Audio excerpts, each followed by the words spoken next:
Uganda is not solved. Trust me. Prepare yourself for M23 in Uganda. You know the history of Uganda. This is not the first time Uganda declaring Banyarwanda stateless on an Uganda. In 82, Obote regime attempted, and you know what happened. We are very confident and determined to defend our existence in this country as citizens of Uganda. That is one. By narrating so M23 traditionally Banansi ba Congo abogera Olunyarwanda.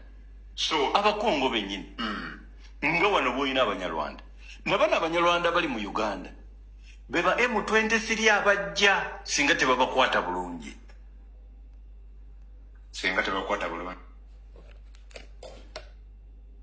owulidde singa tebabakwata bulungi mwagala tubaweweete bidde mwagala tubaweweete bugere mwagala tubanune makundi oba tubanune matu nga kimwagala singa tebabakwata bulungi njagala statement eno kanjize bulungi nnyo gy'olye bulungi nnyo. Briefly, they are right. That is one. By narrating so M23 traditionally Banansi ba Congo abogera Olunyarwanda. So abakongo benyini nga wano boyina abanyarwanda nabana abanyarwanda bali mu Uganda beba M23 abajja singa tebabakwata bulungi bajja kola M23 kuba kakati mbalaba babakutte baagala kulaga nti obunyarwanda is a political party nti era balwana n'ennuupu ekitali kituufu tekikola na sense mu Uganda otuteetereza tuli mu kuzimba M23 y'abanyarwanda abalijja bano abakulembera kati basobola okuba nga they are opportunistic weaklings naye abalijja bajja bakulembera gwe wenna ng'oli munnayuganda olina omulimu gw'okola ng'okufunamu ekigula magala eddiba nga baziyita nsimbi ng'omwezi gugwako ne bakusasula ssente oba oli asikaali mu mawanga ga Buwarabu oba oli house manager be bayita bakadaama ng'ofuna ssente tebangayo muntu yenna atakuliisa atakunywesa atakupangirisiza atakubanja atandika kwigula ttama ng'akuyita erinnya kadaama bakuyita asikaali no teri muli mubi ng'oyingiza ekikumi. Abantu bangi bali e Kampala tebalina kye bali ne bajja ku social media okunafuya ba house managers oba betuyita bakadaama ngera bba ekifaananyi kye babasiigira balowooza nti abantu abalaba abakyala bano tebategeera njala kutegeeza gwe TV presenter oba social media analyst oba kyonna kimweyita abali ku Uganda mulekerawo akamanyira kasumagiza eyalira omuntu yenna bw'abanga akola omulimu ng'asasulwa ssente kitegeeza eyo professional ye. Kati waliwo omukyalo ono nga sinagenda wala nnyo nagaana omuwa obudde nerero kambumuwe omukyalo ono yali akola ku Baba TV mu Mayomita Namukasa nga mmanyi titera kuvuma nnyo bakyala era siyomba na bakyala. Omukyalo ono yampalampa nnyo mabegako ng'akyakola ku Baba TV saamuwa budde kuba siyomba na bakyala era mukyala Namukasa buno baka njala bukusindikira bakuweereze nti nze ng'omuntu mpa ekitiibwa bakyala era siyomba na bakyala wabula kuno okulabula kukanjala kugamba nti ensonga ezimu zeesonyo tojja zitegeera lwaki wagenze n'okola ka video kano ng'ogezaako okulaga abantu abagenda okunoonya obudda mu ggwanga lya Canada nti bagenda badipotinga olw'okuba gavumenti ya Museveni yasindiseeyo balooya ba gavumenti bagende babiisa ne migration ku misango gy'abantu abeeyita nti badduka mu Uganda gavumenti ebanoonya gwe n'ogamba nti olina information aga nti bagenda batikka wano mukyala Namukasa njala kugamba ekigambo kimu ensi gy'oli mu Uganda yandibadde eri better than other countries in Africa singa teyali Museveni era ensonga lwaki abantu badduka okuva mu Uganda factors ziri bbiri emu eri political endala economical factors ziri bbiri. Omuntu singa gamba nti factor gyagendeddeko eri political eri economic egobera bugoberezi thereafter nga amaze okufuna kyayagala. Naawe siggwe ali obulungi okusinzira mu ndabika n'ebigambo by'oyogera, kubanga omuntu ali akozeko ku TV bw'otandika okusabuka ebigambo kitegeeza nti oloozinga credibility. Kansooke nkunyonyola nga sinazannya ka video kano. 1. Ensi ze tulimu ne ba comrades bali mu Canada, ensi zino zasooka kukola mateeka era eri abazirwani okutuuka we ziri. Wazza n'okola ka video kano simanyi omanyi amateeka oba togomanyi mateeka. Waliwo endagaano ezaakolebwa ku mutendera gw'ensi yonna oba ze bayita Geneva Convention laws, mwe mulina amateeka agatwala ba refugee. Omuntu yenna singa ava mu nsi ye n'adduka n'asala ensalo n'ayingira mu nsi endala, amateeka g'ensi yonna ge gamuvunaanyizibwako si ga Uganda, kyekisookerako ddala njalo kitegere. Ekyokubiri nti bwe ganga amateeka g'ensi ge gamuvunaanyizibwa kitegeeza nti waddemba okuteekayo kiremu yenna yonna ey'omusango gy'ayagala oteekayo okusinziira kiba kimuddusizza mu ggwanga lye. Era ensi gy'aba agenzemu yeevunaanyizibwa omuwa obudamu n'omuwa bannamateeka omulambulira amateeka bwe gasoma. Ompulidde bulungi nnyo ekyo nga nkimaze.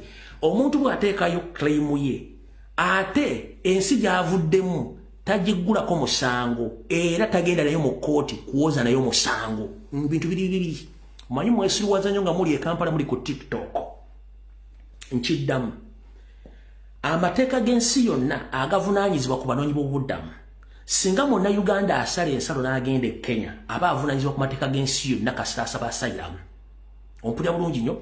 Era ensi eyo eteekeddwa omuwalooya okumuyitira mu mateeka n'okubabuulira ebizibu byonna ne balaba mateeka akyagagenda omukuuma n'okumuwa obuddamu.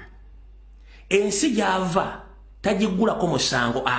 Era ensi gy'ava teggula musango ku nsi gy'aba alaze. No. Era tebaggulawo musango open mu kooti nti omuntu oyo avudde mu Uganda agenda kuwoza n'eggwanga lya Kenya bazze omuntu oyo. Tekisoboka. Mugenderere nga mukola video zino muri mu Uganda mukola blackmail no propaganda okubuzabuza banna Uganda batamanyi mateeka. Mukyala Namukasa sikuvuma wabula nkutegeeza. Bwe bakusindise nga mutandise okwagala okubuzaabuza abantu mu kikomye. Kankunyonyere bulungi ng'omaze okuzanya ka video kano kategeere. Mulya bulungi nnyo ono munnamawulire abeera ku social media nayogera bitakwatagana empale ya Museveni. Wulira. Era gavumenti ya kuno yennyini yahayalinga looya baagala ekibiina kya NUP bakijje e Canada. Baagala ekibiina bakikole ki bakijje Canada. Era buli kisi muntu eyagendera kwasayira mu mbusimanya baagala okutta Uganda mwalimbalimba abamu mubaagala okutta sinabagenda batta omusango guli mu kooti ye Canada. The moment the government ya kuno we proving anti bana abantu bonna abasayira mu Canada balimba bagenda kubakomyawo. In case nga ba proving na yenze yangambye bana abantu lawyer wa government ya kuno ali gwe baba wadde Canada mukambwe nangamba Namukasa bayinza okutukomyawo the likes of Bini, Uncle Bini, Kaye Wisdom. Alright. Mukyala Namukasa amateeka ga loud and clear, amateeka g'ensi yonna. Obadde mu Kampala emyaka gy'olina simanyi oba olina emeka.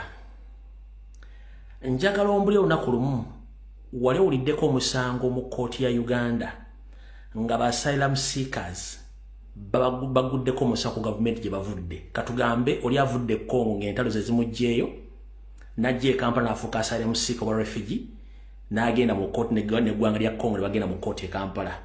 Oba mu Sudaani oba mu Somalia oba mu Eritrea oba mu Nyarwanda. Njagala mpulira keesi emu nga refugee yenna yali abatolinze mu kooti n'eggwanga gy'ava nga bali mu nsi ndala. Oli munnamawulire obadde ku TV. Essimu zino muzikwata nete mayi buzibuli mu ssimu zino n'amateeka. Nkunyonnyodde ne nkugamba nti omuntu yenna kasita abuuka ensalo y'eggwanga lye n'ayingira ensi endala oba jidde ku nyonyi oba jidde ku bigere oba awuze buwuzi amateeka g'ensi yonna ge gaba gamuvunaanyizibwako. Ompulya bulungi nnyo. Era amateeka ge gamuvunaanyizibwako asaba asayiramu eyo n'awaayo emboozi ye. Emboozi ne bagiwuliriza ne basinzira okwo. So goboga nti Museveni yasindise balooya be e Canada bagende babotolinga esimene ekibiina kya National Platform. Mulekerawo okubuzaabuza abantu. Canada nsi nnene, nsi nkulu. Ne Museveni tatuuka ku system ya kusiruula ganti ate agenda kubatolinga n'abantu badduka mu ggwanga agenda awoze nabo emisango. Tekiriwo, tekinayo kya applyingira. Mama mulekerawo okubuzaabuza abantu. Mbadde sikuddangamu wanvumira ebbanga oli ku TV yamwe baba n'enkuleka wabula njagadde kukola kye tuyita clarification n'okutegeera amateeka g'ensi yonna bwe gasoma. Mukyana Mukasa lekerawo oswaza ekitiibwa ky'abakyala. Oswaza ekitiibwa ky'abakyala lekeraawo okwogera ebitakwatagana ng'empale za Museveni. Museveni tayina buyinza busindika looya kugenda kubatolinga na refugee oba n'asayira mu siika ali mu Canada. Era tobangawo keesi egamba nti refugee number gundi is battling with the government of Uganda. No.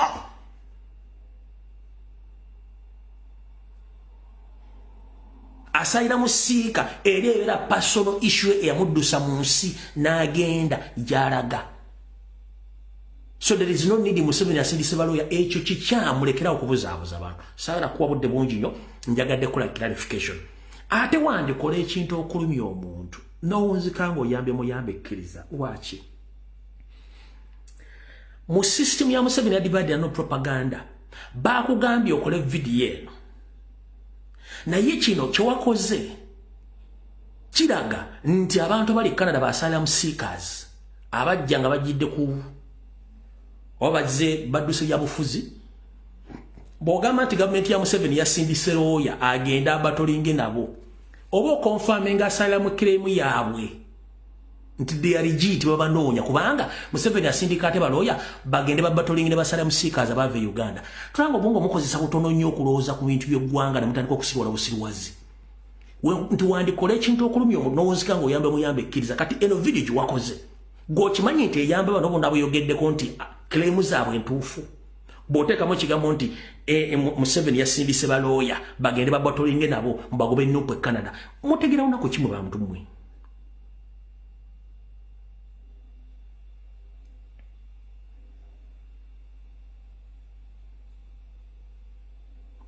Oba otegeera lunaku ki? Statement eno video gyewakoze yokka ne bagitwala mu kooti bano basalamu claimants ne bagitwala mu kooti ng'erimu ekigambo nti Museveni yasindise looya agende Canada migration abatolinge n'abaana ba Nuupu ne Nuupu. Kiba kiwedde. That is a confirmation that government ebanoonya lwakuba nti mwe mubeera ku TV ne mukwata essimu nga temusobola kumala kusengejja bigenda okwogera. Kyenvaga nti wandikola ekintu okulumya omuntu n'owunzika ng'oyambe muyambe ekkiriza. Eno video yokka esobola okukamalamu kanjikudde mu dakiika emu yokka.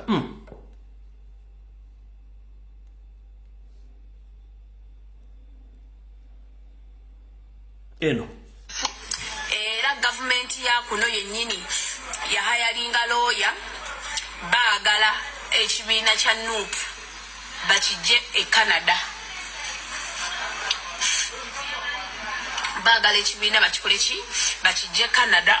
Era buli kiisi muntu eyagendera kwasayira mu mbusimanya baagala okutta e Uganda mwalimbalimba abamu mubaagala okutta sinabagenda batta omusango guli mu kooti ye Canada.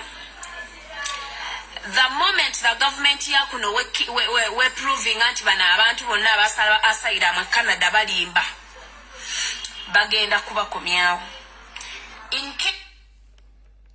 Sigenda kuwa budde bungi njagadde abantu kano bajjaka kusala bajja kakuwa okendeeze ku bigambo ina bingi. Nze lwe tulisinkana mu bulamu bwa bulijjo nga gavumenti ekyuse nja kukubuuzaako wano njagadde kutereza mbutereza awo tuvuddewo. Katusooke tugende ku security alert then tugende ku nsonga endala.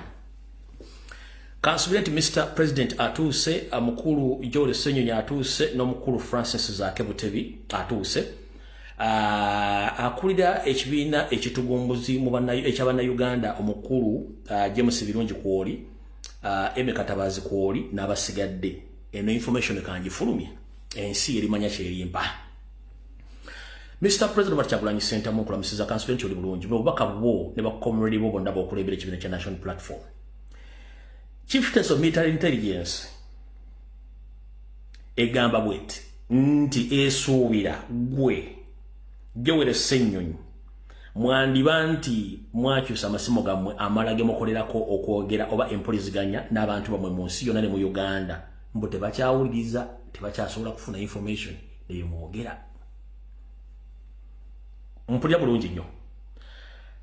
Chieftains of Military Intelligence mbwesuubiriza nti gwe n'owekitiibwa Joel Ssenyonyi mwakyusa amasimu gammwe nga yo geemanyi tekyasobola kuwulirizaako nti wadde Sisiri tumukooye oba simanyi biki mbukuba zonna ze bali babuulizaako tekukyaliko wadde akanyenyenkule akeyeyamula nga koogera. So njala kutegeeza Mr. President w'okutte ku by'empuliziganya weewo tojjirako ddala kasita owulira nga bawoloma ng'omanya nti bayidde. Message esoma bweti. Chieftains of Military Intelligence suspect that Robert Kyagulanyi Ssentamu and Joel Ssenyonyi have separate telephone lines semi non-tapping because not registered in their names. They are using at their private homes to talk to the white okusinga Uganda enziro n'okufaananya kya UPDF obubi. So Mr. President wonna w'okutte kwatira ddala ku by'empuliziganya. Yes. Oba oli ku ssimu eri ziri enkadde ez'omu1996 ziri ezayina akana akantu enamba gy'oteekamu olugalo n'ogita n'egenda n'olinnya mu nnamba era n'onyiga n'egenda ojjukira ekyo ekyekikomo ekisimu ekyekikomo ekyo bino byadde byasookawo ebyo byali byekisaawa bw'oyogera onyiga mu 0 n'onyiga 0 n'egenda n'ogenda mu 2 n'onyiga 2 n'egenda eyo kati bw'oba gy'obadde okozesa bano bayidde tugenze mu maaso. Ako nako kawulidde bulungi nnyo.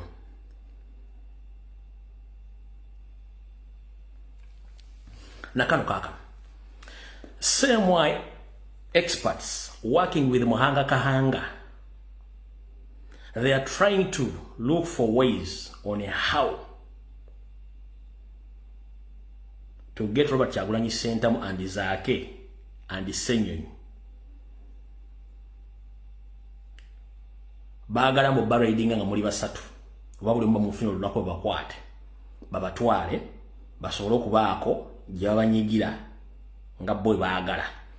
Ekintu kino kikuliddwa Kahanga Muhanga nga inamu n'abasajja basinziza nga muchunguzi Barnabasi bano bonna bagenda kujja nga beyambalidde nga baagala okuba nti bakola ebintu baagala. Era mu workshop ze mukola ngenda kusaba Mr. President workshop zonna zikolebwa e Kamocha ne meeting ezibeera mwongera okwongera ku security n'okukebera abantu ebyogera byabwe babazze okusinziira wowe bazze okusinziira ddala e Kamocha ku ttendekero ne ku kitebe ekikulu babenga tebasobola kujjanga betadde mu kiti ekitali kyabwe.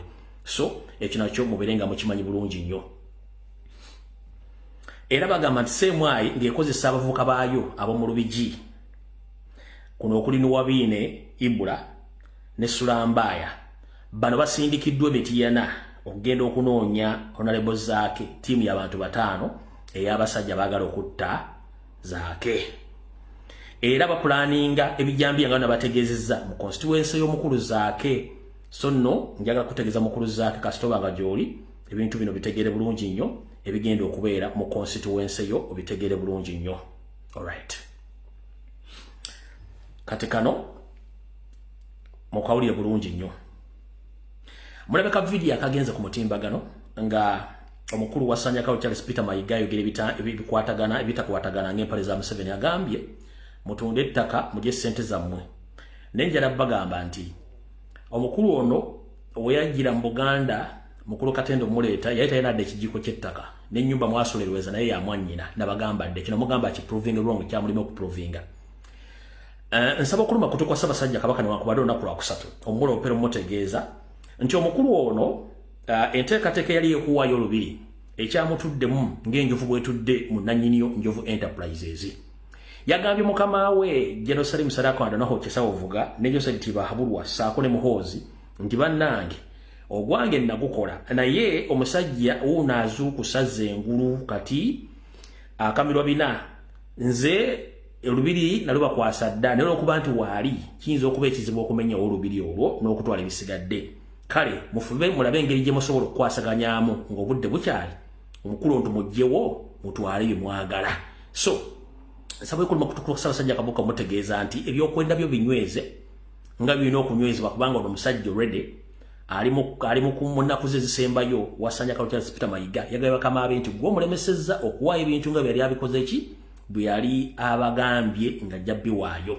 so omukulu ono yagambye Museveni nti Ssaabasajja Kabaka yalemesezza essaawa zino era amugambye nti mugezeeko okusindika abasajja bammwe bambega bagezeeko okulaba nga balondola Ssaabasajja Kabaka wonna waali n'okumutuusaako obulabe bo basobole okumaliriza ddiru yaabwe ey'okutwala olubiri n'okulusaanyaawo mwenna abayita ku lubiri Emmengo luzamukira nti olubiri luno lwagwamu ku sayidi eno esayidi eno eya wansi ku ludda lw'ekatwe ne bukyanga lugwamu wattu baasiba obusibi buveera bwa kiragala era baagaana okukola ki okuluddamu okulutereeza nga bwe kirina okubeera kubanga sente mu nkuluze mweziri lwaki kubanga baagala okukola omugguukiryo ogw'okutandikirako awo nawo nvuddewo gwe wenna muganda wange ng'olina muganda akolamu muganda asavinga mu UPDF uliriza bulungi nnyo ku buvuyo bwonna obadde South Sudan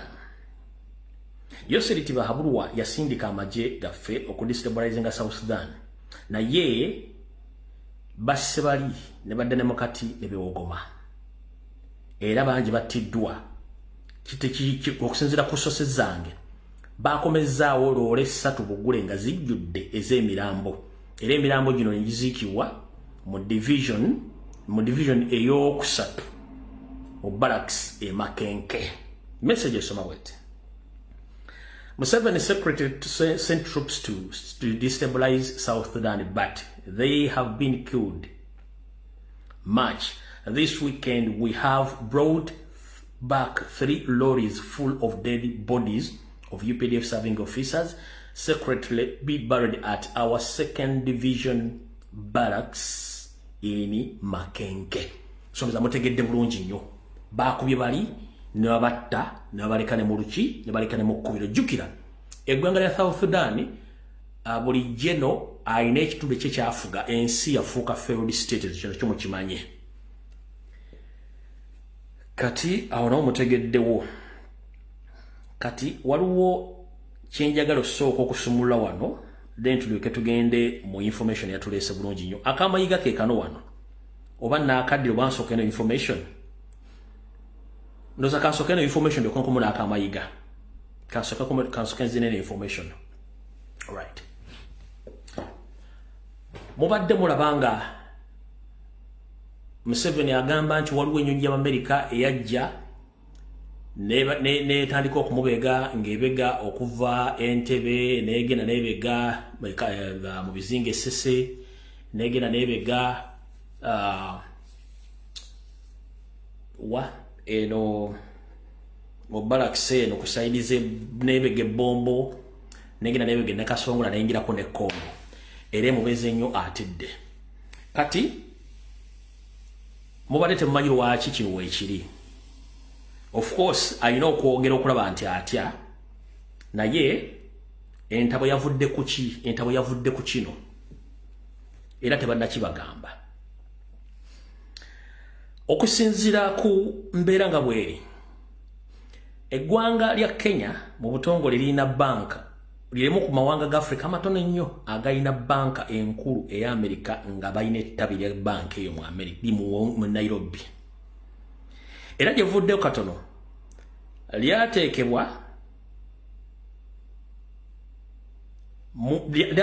eggwanga lya Kenya lyateekebwa mu ba members teribadde nato member ne lyateekebwamu oluvannyuma era ne balikiriza ne amawanga gonna agegattira mu NATO ne gakkiriza nti gagenda teekawo okwegezesaamu okwenkizo omwaka ogujja era nga kutandika gugenda tandika ngenda basomera bulungi nnyo. Message esoma bweti: the newest major non-NATO ally Kenya, US begin planning justify code 2025. Message bwesoma. Kanji basomere musoke mutegere lwaki ono omwami akoze eki lwaki atidde kodi bwete bwesoma wamugira bulungi nnyo kodi bwete bwesoma. Kati kambasomere bweti: Vicenzo, Italia. The initial planning event IPE for exercise justifying a code 2025 in bracket JA25 took place from June 20th 13th stage 4 multinational military exercise scheduled for February 10th to 21st 2025 in Kenya. This crucial event brought together a diverse delegation including representatives from Kenya Air Force, Navy, Army to collaborate strategically and logistically aspects of the upcoming exercise. The planning events come less than a month after US President Joe Biden named Kenya a major non-NATO ally, the first in sub-Sahara desert.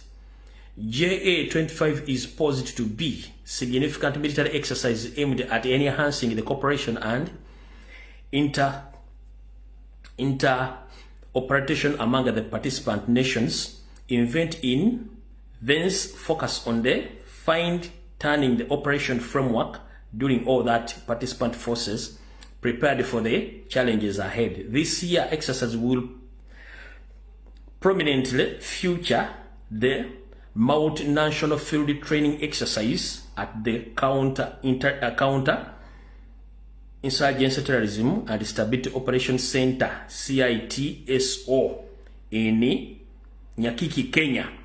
So kati mu bufunze amawanga ga NATO gonna gagenda teekawo okwegezesaamu mu ggwanga lya Kenya, okwegezesaamu. Kati mu kwegezesaamu kuno kwe bagenda okukoza bale ensi zonna zireeta ebyokulwanyisa eziri mu NATO ne zibiteeka e Kenya ne bakola kye tuyita NATO drill okwegezesaamu. Kati duliru yesinza okuleeta obuzibu kati ono kwe kupapala nti bamusindikidde ennyonyi esooka egenda ekette. Naye ekyo si kyekikulu. Ekikulu kyekiriwa. Ekikulu kyekino. Omwami oyo bw'olaba atandise okupapala manya nti ye kennyini ekigenda mu maaso akimanyi. Baaliko si basiru. Bamumanyi bulungi nnyo. Lwaki bamumanyi? Mu 1987 nga wakayita omwaka gumu yagenda mu ggwanga lya Amerika n'asinkana omukulembeze eyaliko President Reagan. Omanyi omwami ono bwe yagamba Reagan?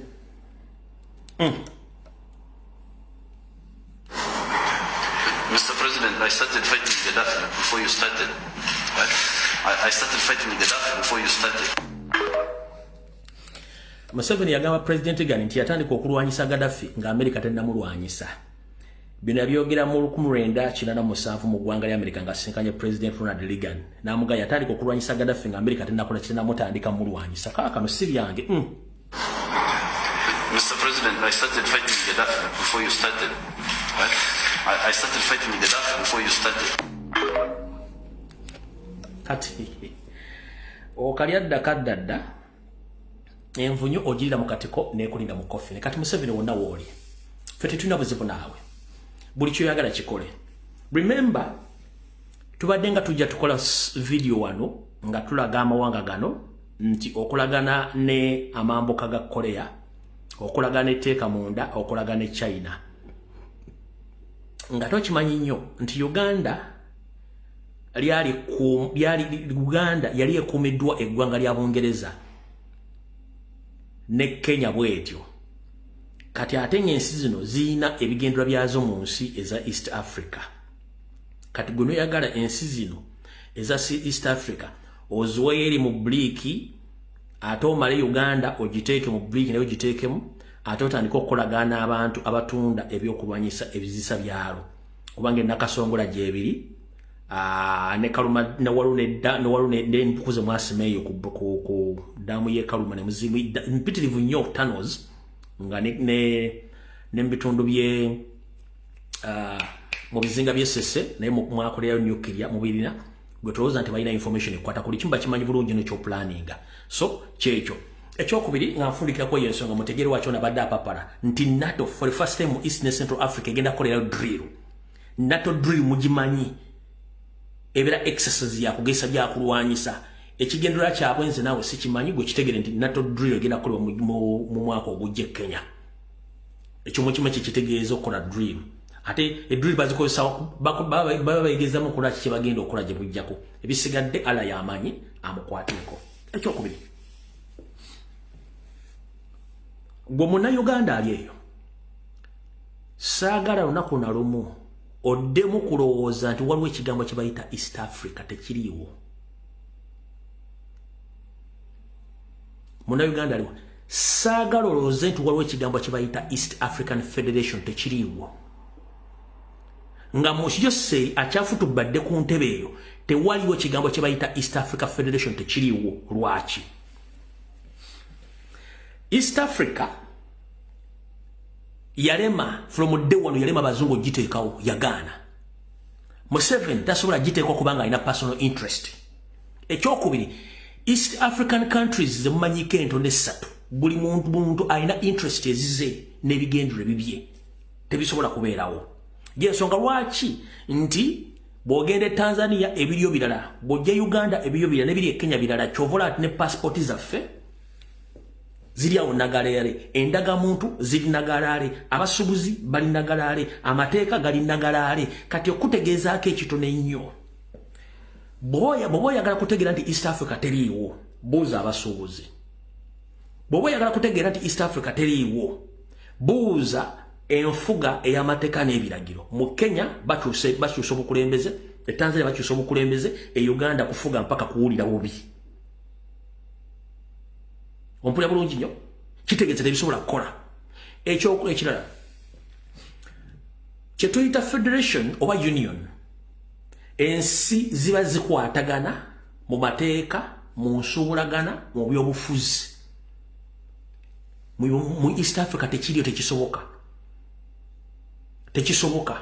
abeera mu European Union mujja kuwa abantu bano example nti ensi kasite bange eri mu Schengen bali mu European Union amateeka gaazo gakwatagalira ddala era buli kimu kitambula bulungi nnyo mu Uganda oba mu Africa tekiriyo so teriyo East Africa teriyo yensonga lwaki nti Kenya identification zaabwe national identification teziggwako Tanzania national identification teziggwako aziwero ne Rwanda mu Uganda ezammwe ziggwako yensonga lwaki bagambye nti teri Munnayuganda agenda kuddamu kusaalimbira mu ggwanga nga talina passport endagamuntu tezikyakola kitegeeza ki there is no East Africa Federation tetuyina single currency teriiwo tetuyina judicial system nga East Africa ngaekola teriiwo tuba tuyina ki nkubuuza muyina ki tetuyina common market teriiwo mba muyina ki so olitaddawo nakugamba nti muyina East African Federation oba Union teriiwo nfuwe fufu tekiriiwo just kwebuzaabuza nga bafuka banaaba tekiriwo muza mukitegedde bulungi nnyo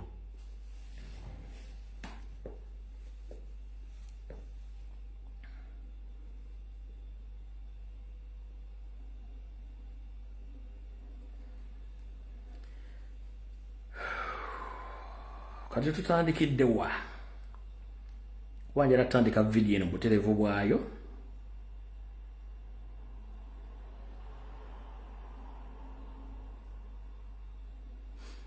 ndoza katandikire wano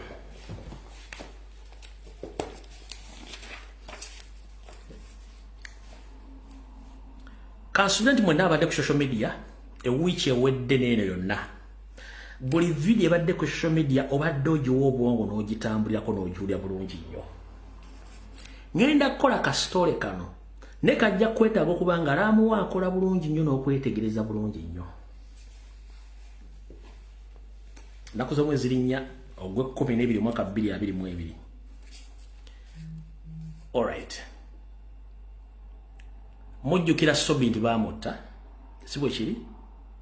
Mujjukira nti Sobi yafa? Yes. Baani abatta Sobi? Njagala wano kati omuntu ng'obwongo bukola. Sobi mujjukira nti yafa? Yes. Baani abaamutta? Waliwo ekibuuzo. Yali gurupu y'abayaaye, yali gange yatta Sobi under the influence of CMY ne ISO. Mumpulya bulungi nnyo. Eyo gurupu mugimanyi, teryagimanyi. Wabula kasitole ke ngenda okubasomesa mugenda kutegeera gurupu eyo yaani.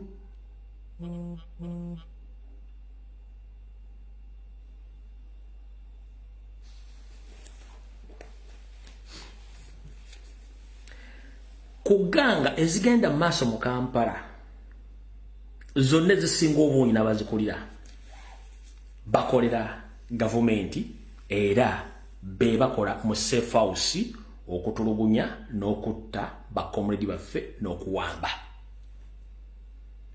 era bafuna tageti z'abantu abatumiddwa okubakwata ne babatta mukitegeddeko nti wiiki eno ennyini gyetutandise nirewedde baata gurupu 2 ez'abantu mumpulya bulungi nnyo baata gurupu 2 ez'abantu wabula njagala mudde mu statement zonna ezaakolebwa gurupu ezo onokoleremu statement gye bayita nti nze ndi machinery mu statement zonna ezaakolebwa gurupu nnoonyezaamu akagaka oli we yagambira nti ye machinery genda onoonye mu statement zonna ezaakolebwa wiiki ewedde nga batadde gurupu ezo onoonyeemu oli yakola statement gye bayita machinery nti ye machinery kati ogenda kufuna ansa yonna nga wabadde ogyagala era webuze ekigambo kye bayita machinery genda ku ssimu yo okinoonyereza ojja kufuna ansa state mutegedde bulungi nnyo bamutegedde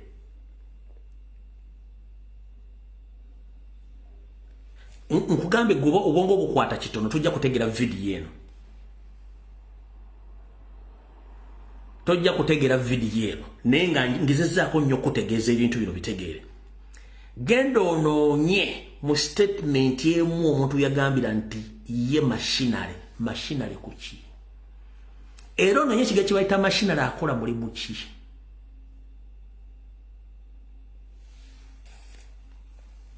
lwojja otegeera ebisigadde mwenoonye mukozese obwongo bwammwe oli wagamba nti ye machinery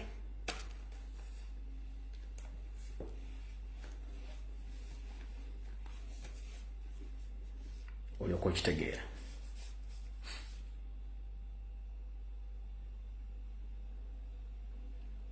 era mujja tegeera ani yatta Sobi era Sobi bwe yafa ani akola emirimu gya Sobi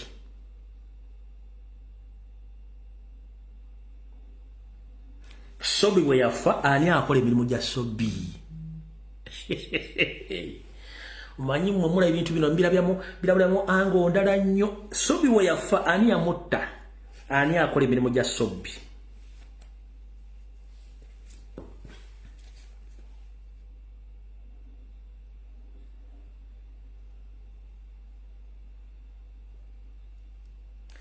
ani yatta Sobi era after Sobi ani akola emirimu gya Sobi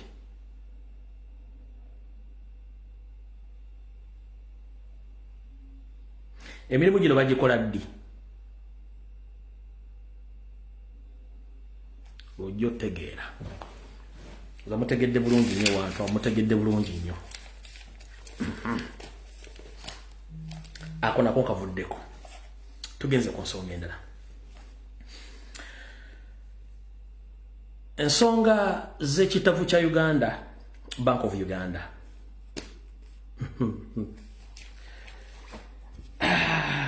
Uganda zabo nga sigwa omusima omwami ono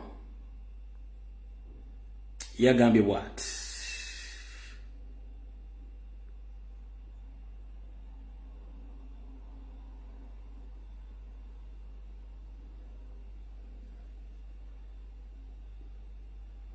oba agamba bw'ati yaluwa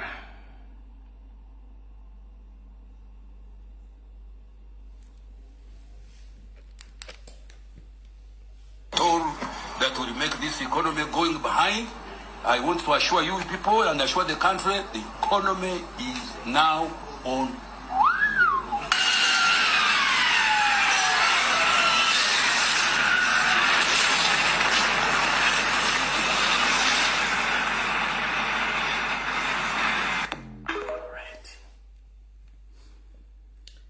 Yabagamba agenda bawa assurance nga economy etambula etya. Economy etambula bwetyo. Sabiti ewedde amawulire gasasanira emikutu gy'ebyempuliziganya nga bwe waliwo ensimbi obumbi nkaaga ezaali zibbiddwa mu banka enkulu nga ne gyebuli eno abeenyigira mu kikolwa kino tebamanyiddwako mayitire. Minisita w'ebyensimbi Matia Kasaija amakya ga leero naye avuddemu eddoboozi ku nsonga eno n'ategeeza nti okunoonyereza kukyagenda mu maaso wabula nga n'assangibwa nga yeenyigira mu bikolwa bino wakukangavvulwa. What do the things which are who are stealing money from government, including even those who are in the government? Didn't you hear me when I was telling the president in Cologne? You heard me? Did you hear me? Yes. There are bad elements in society,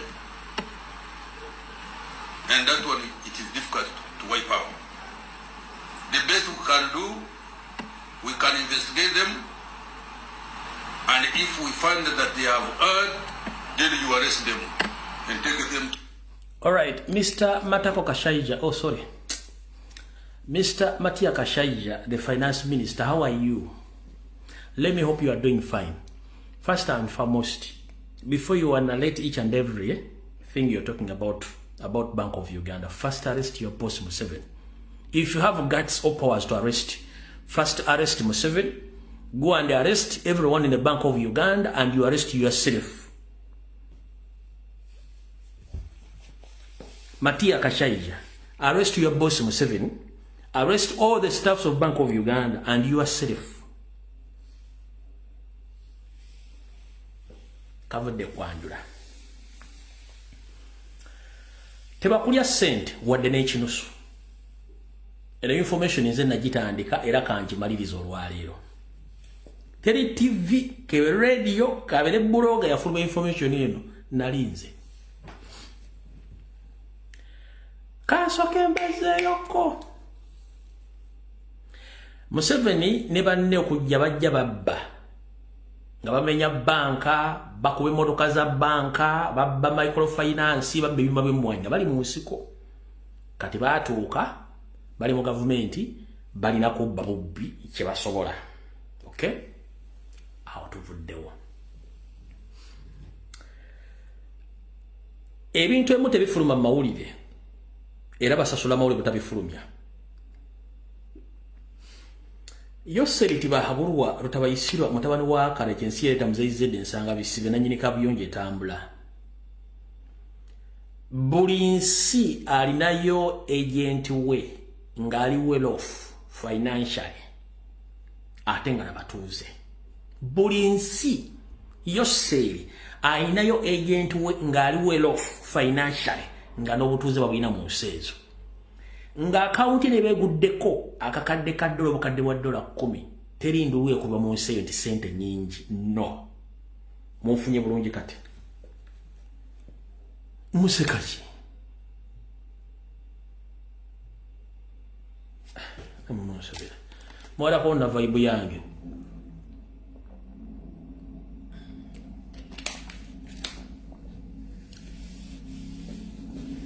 Buli nsi Museveni alinayo agent we gwe yateekayo ng'alina obutuuze bakola ne business ennene nga serebe zigwa ka account ezo tebeewuunya. Buli muntu azabba ssente mu gavumenti n'adduka ssente ezo batazibbye nti azibbye bubbi. No, baba mugambye fuluma n'omunyago ogwo ogenda oguteeka ewantu ogwo investing muddeyo mu history. Kubanga bogama ne byakutaaga yabbase n'afuna 1.5 billion yaziisa ku kisaawe ki. Total nonsense. Buli abadde ajja bba ssente zonna Museveni abamuauthorizinze okujja okubba ssente ezo. Kati mumpulize bulungi. Museveni afunye obuzibu ne bwolaba atambula Serebu mu kisaati kyekyeru ng'azunga eggwanga lyonna, sigamba nti ebyokukola tabirina. Ebyokukola birina naye poliisi mulimu buli maawa, amaaso gamutwakadde n'ekyokuzzaako takimanyi. Takyasobola kubeera mu nju nga tatambudde kati. Buli kitundu ajja kulambula mu kitundu kyonna ekyeggwanga, mujja mulyako ne mu nnyanga ettanda ng'atuuseeyo. Pressure. Tafunangako kye bayita resistance mu bulamu bwe nga gye mutaddewo since elections wezaga 2021. Aspendinze sente to neutralize people power NUP local ne international. Era effect somehow mugiraba ne tukyalemeddeko mpaka kuwulira bubi. Sente ze yakaspendinga bukyanga Kyagulanyi ajja ne ba bloggers aba national platform okujja zidda bolinga emyaka 15 ejja political career ye gyabaddemu ng'azikozesa. Nkiddamu genda okinoonyerezeeko. Sente Museveni ze yakakozesa okuva mu 2021 nga tumaze akawo n'okutuuka olwenjogerera zidda bolinga emyaka 10 ebisanja 3 ebya campaign ziwedde ng'ate akyazifulumya mpaka nga tuuse mu kalulu akaddako. Kati alina kubeera ku pressure. Kati kambaddizeeyo kati. Museveni akimanyi nti abazungu bamugamba togeza naye ate emputwa ina nnyingi nnyo. Didigi bamugamba sooka omulemu tojja kusobola Kyagulanyi eri nnamba nnene ono yalina okujja. Baleese Mpuga de Mapuga mukubye mujje mu layini. Baleese Salonga Mulenge ejja mukubye mujje mu layini. Kati tebalaba omuntu yenna. Kyovula ne bali bazuukusizza. Omanyi bazubadde bazuukusizza omulambo gwe Kasangati gudde. Kye mwakoze omulambo gwe Kasangati. Enkoko ekikola bazzukulu baayo. Mwakubye omulambo. Gulina mukomera gwewuunya abantu bagukoowa. Kati omulambo gwe Kasangati guli mukomera guli awo gutudde gwewuunya kiki kyabadde mu nsi. Abantu bagukyawa. Ekyo nakyo mukitegedde bulungi. Kati ye kennyini yayagala jje. Naye ate waliwo ekibuuzo agenda kikola atya kubanga amateeka gamukwata mu gatojja kwesimbawo yagamba gwenda kwesimbawo. Kati ekituufu kiri ddawa banoonya ssente ez'okutandika okugula okuwa opposition okutandika okufokasinga okukuba Kyagulanyi. Y'ensonga lwaki mulaba bano ba Mukaaku Bamabikke buli lunaku ku ofisi buli lunaku on daily basis bayina function nga boogera ku kigambo kimu Kyagulanyi NUP, Kyagulanyi NUP, Kyagulanyi NUP on a daily basis. Lwaki sente zaafuluma naye sitaani ayina effujjo bw'alaba ayidde gwagoberera. Wano nkyabalukira lugero batukire ku kyembadde mbagamba. Mabikke omugenzi Sebana yamukolimira amugamba nti gwe ne bw'olikolota tolina solifuuka kyoyagala kufuuka n'amukolimira. Ono Mukaaku ye mufuwa jjo. Beebo. Those are political failures. N'abalala. Kati badde bazuukusa Besigye ne mukubirawo n'afiirawo. Ekyo ne mukirekaawo. Kati banoonya ssente ze bagenda okuwa opposition etandika okuba nti erumba Kyagulanyi nga tekifokasinga ku Museveni. Nkiddamu genda otunuulire opposition yonna tefokasinze ku Museveni efokasinze ku national platform ne Kyagulanyi abantu abo ebintu abi. Opposition yonna tefokasinze ku Museveni efokasinze ku Robert Kyagulanyi Center ne national unity platform yonna. Tewali mulala. Lwaki Kyagulanyi yali mu entebe oba yali mu ntebe ekololo Nakasero si yali mu ntebe agibba. Lwaki yagibba ate go bamuleka ani batunuulira ate agibanja. Kitegeeza wandikola ekintu okulumya omuntu n'owuzika ng'oyambe ekkiriza. Bano gye bakoma okulumba Robert Kyagulanyi Center mu kiwa ekifaananyi bannayuganda nti lindako. Kati ate mwenna lwaki mulwanyisa Kyagulanyi ate avuganya Museveni? Era kambategeeze mbadde saagala kyogera. mpuuga togeza n'ojjayo ekisaati kyo ng'ogenda kwesimba okuba president otawaana. Lukwago togeza n'ojjayo ekisaati kyo ng'ogenda kwesimba okuba president otegana. Namwe ba MP mwenna temutegana, abantu bagenda bakuba. Kino mbabuuliddeko ky'abantu bagenda bakuba kubanga bategedde. Buli lwe mulumba Kyagulanyi ensi esirikale nga kiki ekigenda maaso waliwo ekikyamu. Kino kibabiddeko bagenda bakuba.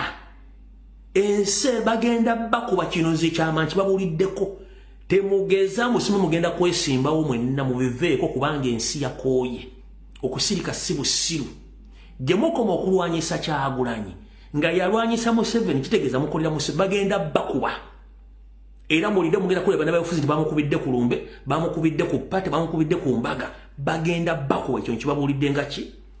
Ng'oyagala okumanya nti abasajja bano basiru. Essaawa zino ate akulira owa NRM kati yakulira ki? Yakulira guli omukutu gwabwe ogw'ekisiro mu Busiime Bawuti Party bikozi bitya? Kiwanda Ssuubi. Ekyo si kyekikulu kati kambazzeeyo wali. Bank of Uganda tesoose kubbibwa leero. Nkiddamu. Bank of Uganda tesoose kubbibwa leero. Mu 2016 nga twolekera akalu Bank of Uganda yabbibwa obuwumbi 1,200.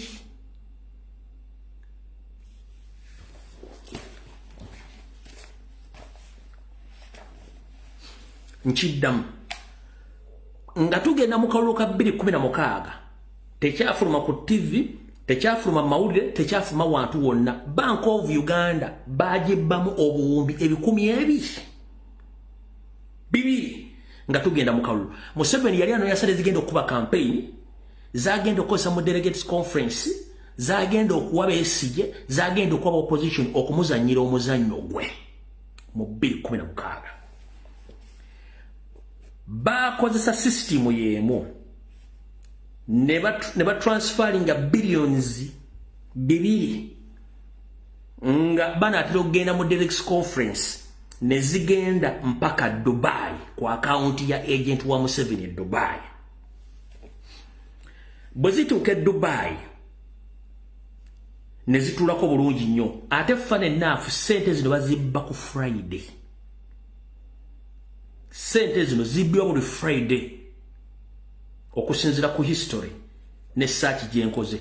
Bank of Uganda bagibba bwe tugenda nga tunaatera okulonda ate bagibba ku Lwakutaano lwokka. Lwaki bagibba Olwokutaano? Kubanga bw'ogibba Olwokutaano katugambe banka zonna zikoma saa 10 oli bw'ayingira mu system n'akola transaction eyo ku ssaawa 10 ne dakiika 45 buli omu abakulozinga fayiro yo kudda waka.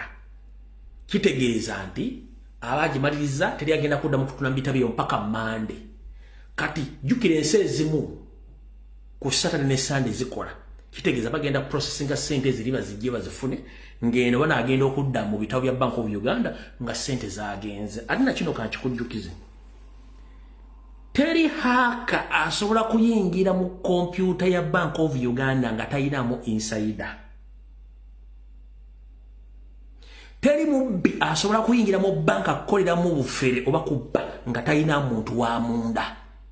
Guno mwimba gukoledde munda. So 2016 Bank of Uganda bagibbako obukadde 200,000 ne zigenda mu Dubai kwa akaunti emu ne zituula.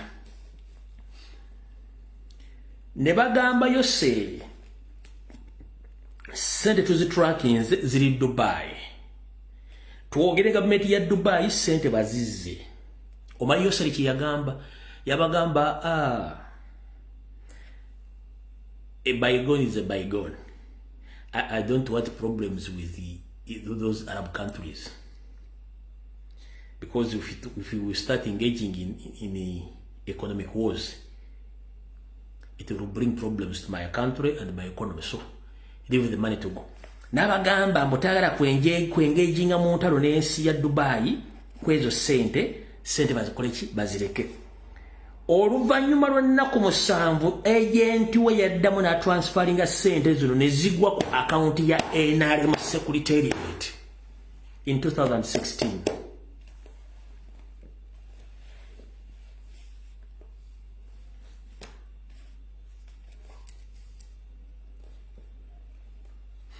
Ky'ekintu kyekimu kye bakoze olwaleero. Babye, in fact, tugamba ziri billions okusinziira ku sources zange deep. Tugamba nti ziri billions nkaaga. No, it's not billion nkaaga. Okusinziira kuba insiders ziri mu million 15 eza dola. Ziri million 15 eza dola zebakubye. Fuwana zetwalabyeko mulaba billion zinkaaga ziri million 15 eza dola zebabye. Sente zino bagambye zagenze Japan oyo agent we account ko zaagudde. Nezaagudde Bungereza one agent we. With a small period of time, sente zigenda kuddamu ziwayalingibwe, ziddemu zigwe kwa akaunti zaabwe za NRM Security n'ebitongole bina, ziddemu zikola emirimu gya campaign. Mugenda tandika okukola sente zibasitulira mu makutiya, mu kiro, mugenda kola NRM tandika okukola conference, okutandika okutambula mu nga bagaba sente okugula bye ekitaagisa okugula, kubanga bakimanyi kye bagenda zikozesa. So njala mutegeere nti sente zino zigenda kugwa. NRM ina account mu Equity Bank. Equity Bank yani ya Janet ne banne. Kubanga sente zigenda kukola kukozesa kugula opposition n'okujjamu aba NRM balina mawagale basasule n'ebirala. So nakyo mukitegedde nti mu 2016 nabo batubba sente. Bahaka zibano abakola emirimu gino kuliko aba China, kuliko aba North Korea. Ngera company ekola emirimu gy'okubba bagita Song. Nga bw'oli oluyimba nti Song, company bagita Song ebesinga Kololo yekola emirimu gino nga Museveni ba hackers bakozesa okufera eggwanga n'okulibba okulijja mu ssente nga base ziri Kololo. Bano kuliko aba China n'aba North Korea bebakola omulimu guno. Museveni, do you copy? Oyinza okoza namusobola okuma information mpaka nasi temujja kuma information. Information is power. Company z'aba China n'aba North Korea bakola omulimu guno with the help of Bank of Uganda staffs and mafia. Lwaki Gobi tannayogera ku nsonga zino?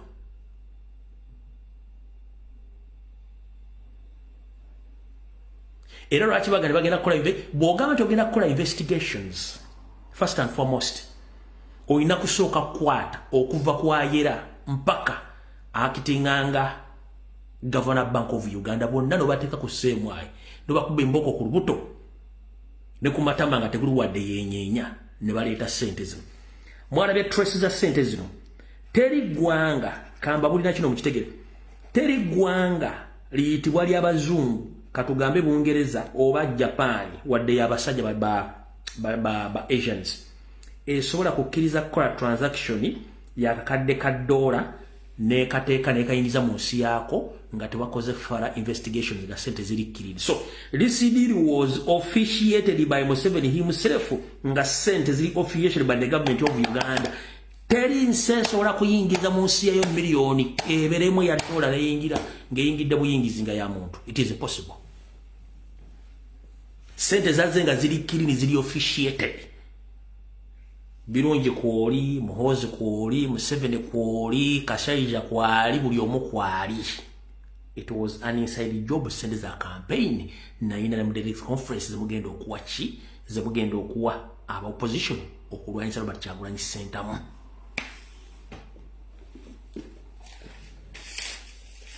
Information njiba nsinzira no kafoma gula matemu erabira otusinzira nga bulijjo.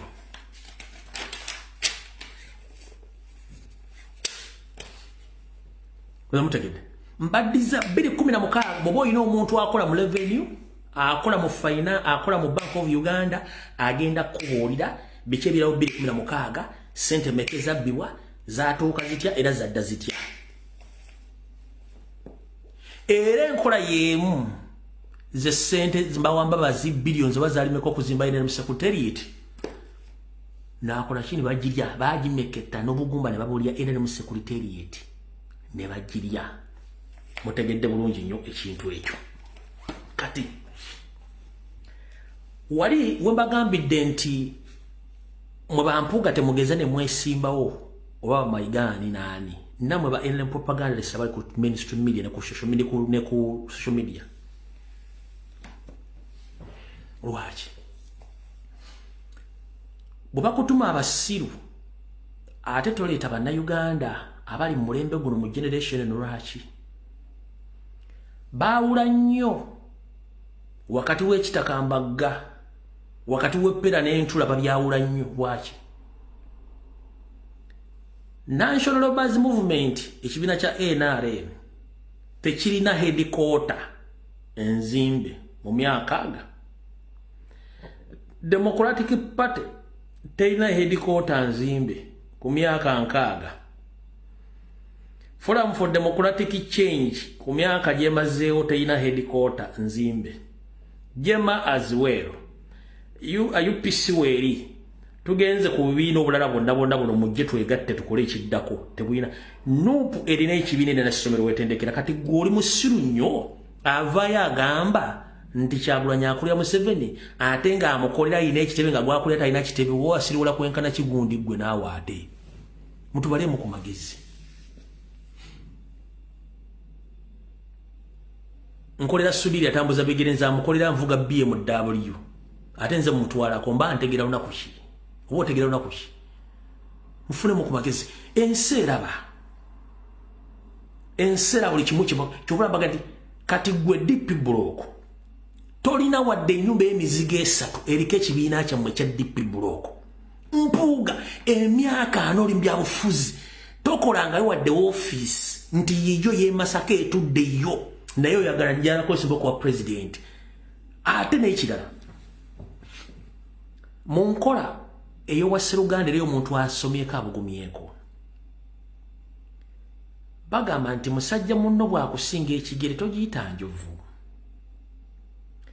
ate ekintu kyotasobola kirekeranga munno n'akirya one bw'oba wagamba nopumbi nga wagivaamu tewali kikwogeza ku nupu ate n'ogamba nti nkyali mu nupu no tekisoboka teri bw'oba wava mu nupu nga nupu mbi lwaki bw'omaliza ogamba nti nkyali wa nupu bagamba nti gundi mutemu mubbi neno ngati oyo akyali mukwano gwa ekintu natulya naye emmere ng'ate mubbi nga banoonya babbi they are looking for suspects nga naawe otuddaawo mubeere mukubunga obutegeera notula nze ndi wa nupu kubanga banondya ku kaadi ya nupu no the moment kasitoga nti nupu sikyagikiririzaamu n'ebyokola sikyagikiririzaamu oba ogivuddemu automatically okitegeera muleke kwefuula kye mutali buli amanyi nti wava mu nupu toddamu jjogeraku ng'ekibiina ky'olimu wakivaamu piriyodi kimala bw'oba okyaye omuntu mukyalo mwogende tokuba kaddanyuma akaakaddanyuma kabi nnyo ekibakubye akaddanyuma mukimanyi bulungi nnyo nti singa time egenda tuuka bannayuganda gye mulabanga abataliiwo bave gye bafubutuka nga temwe gye bafubutuka mugenda kukwata ku moto oli omwagenda nti kino kiribadde tetumanyi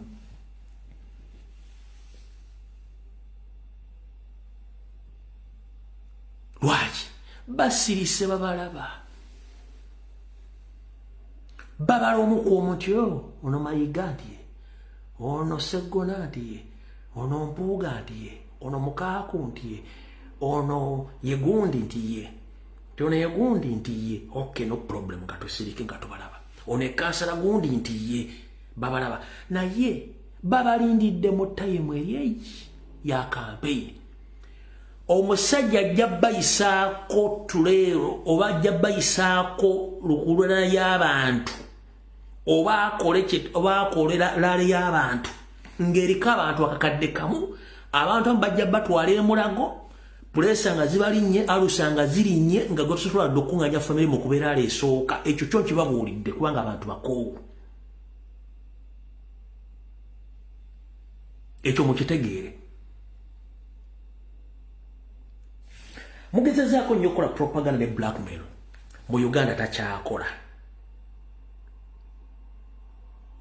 bagenda bakuba ekyo mukitegeere mugenda kuwa puleesa awo tuvuddewo.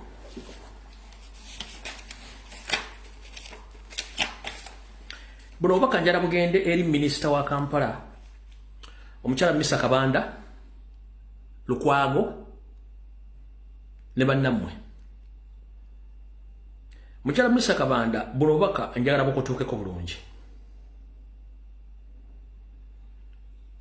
Nkimanyi bizinesi zo era ebisingo bingi bikoledde mu Kisenyi kuba nkumanyi ng'omuntu nkumanyi naawe okimanyi nti nkumanyi. Naye bwafuuka minisita wa Kampala wafuuka ekizibu.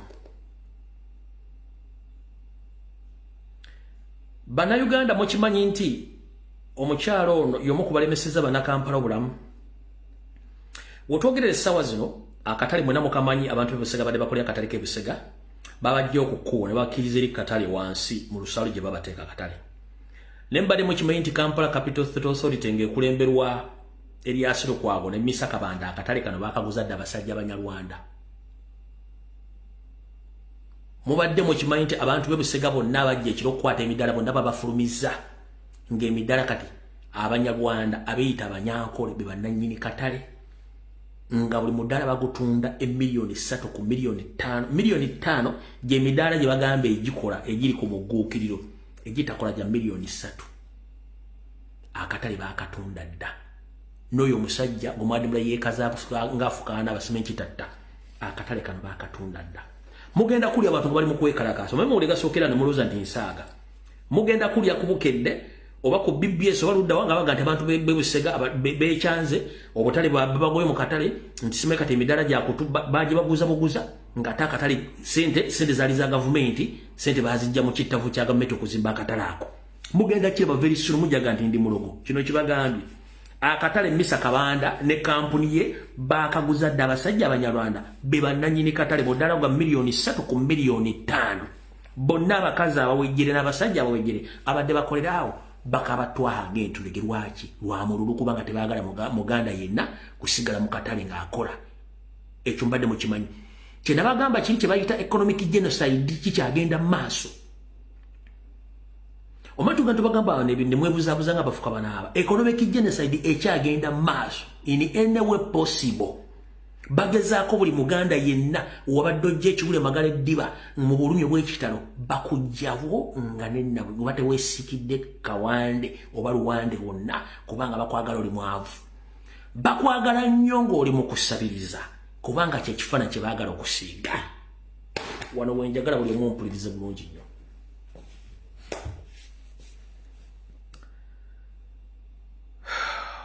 Malina okussa ekikkowa.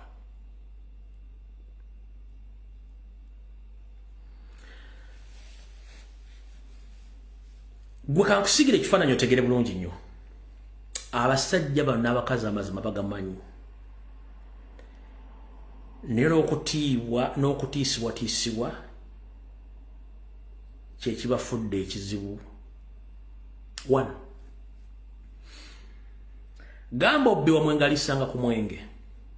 Gamba obbi wamwengalisanga ku mwoyo. Mwenna mubadde muwulira omukyala gwe bayita full figure. Ebigambo byayogedde. Teyabyogedde nti mulalu musiro batategeera nno. Ebigambo ebiviira ddala ku mutima gwennyini.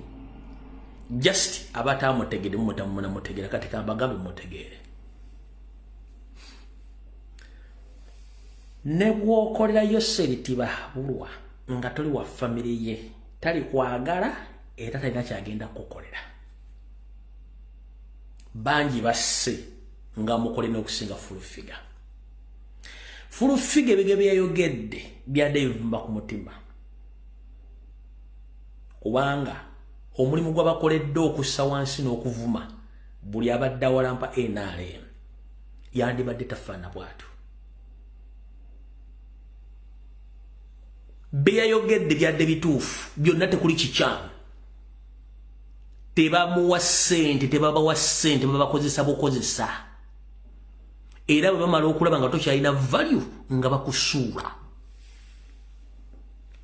Tamala emirundi yabyogera si yasoose Ismail Access yabyogera si yasoose noono abyogedde era si yasembayo naye olw'okuba nti Abaganda abamu ogw'okulya gugenda basuula mu kita muganya okutegeera ekituufu kye muli ne kye balowoleza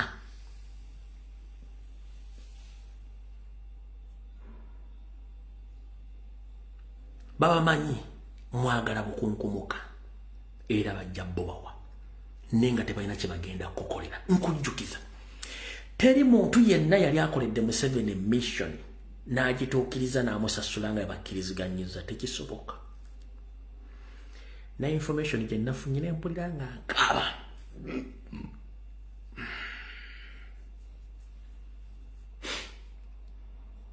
tufuna information nga bagidrafting okukozesa omuntu ng'amusuubiza buli kimu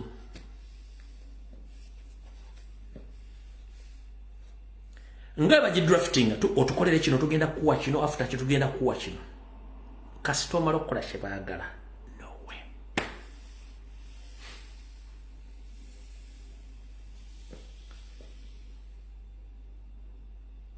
mujjukira omukyala famire omukyala abaalya mu lukumu Ssekabaka Muteesa ne bamuwa obutwa mukyasobola okuwaluketinga omukyala we wabaawo muwala w'omuti taliiwo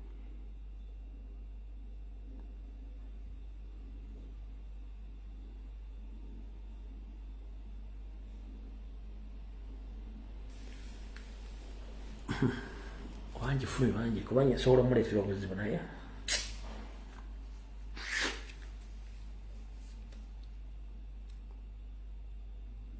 bakozesa omukyalo omu okutta omuntu omunene mu ggwanga ng'amusuubiza buli kimu era n'akituukiriza wallaahi aliira ku nsiko talina dde omuzigo waasobola okusula ate bamunoonya bo mmojjawo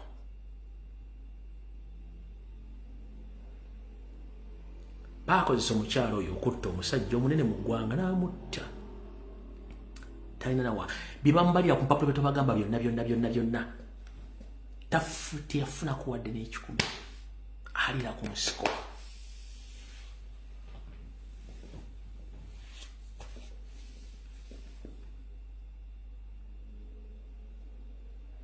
Kasirye Gwanga 1989 Abaganda baali bekozemu omulimu okujjako Museveni ng'enkeera bagenda mujjako Kasirye Gwanga n'agamba Museveni missionary ABCD n'abakwata bonna Museveni n'abasaanyaawo yakomekereza Kasirye Gwanga mutadde mu pipo ya acid ne baziika omuteteme mu kofini Gwanga afudde mwavu nga tanadde n'ekikumi Gwanga Kasirye Gwanga afudde tanadde n'ekikumi genda okuzoba amaka ge Makindye gakyali gage genda obuzoba ettaka ly'emukono likyali lirye genda onoonye ennyumba ya Kasirye Gwanga mu Kampala wano ginoonya okuva Kampala weetandikira ne weekoma nga n'ettaka gye bamuziika mu kyalo liriko enkaayana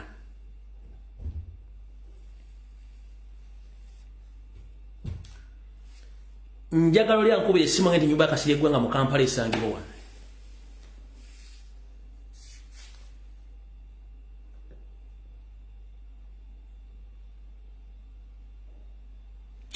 kinana mwenda Museveni yali tasulako baali bamaze okukola enteekateeka emujja ku Baganda bokka Gwanga nalowooza nti ayamba Museveni yamusasula muki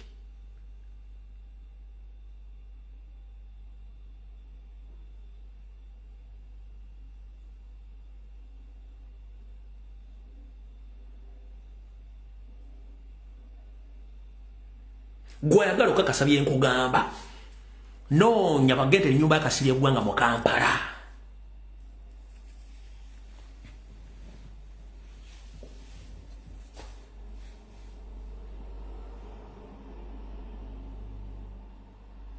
noonya ennyumba ya Dragon Nyanzi mu Kampala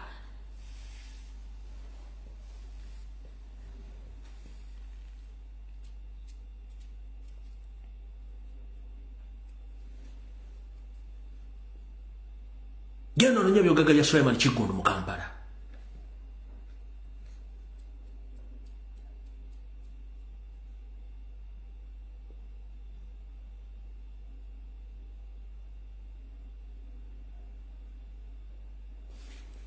yette muyiga talina kyakwagaza oba kusanze mu America nakuwa ssente talina kyakwetaaza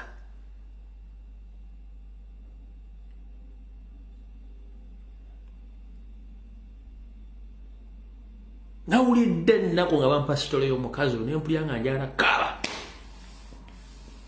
kati bwe nalabye ono nakanguubi ng'akaaba ate oluvannyuma ne yeetonda ne tosobola kwetonda ng'ebigambo bifulumye gamba obbiwamwe ng'alisanga wabifulumiza obulumi ensi yawulidde yabutegedde tebana kye babaagaza naye nga bamaze okukozesa okwonona imagi yo mu public bo kye baagala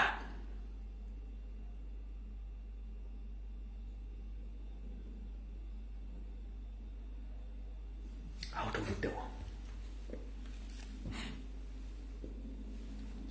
amanya ngalese for security reasons. All right. Kalugede ku nsonga endala.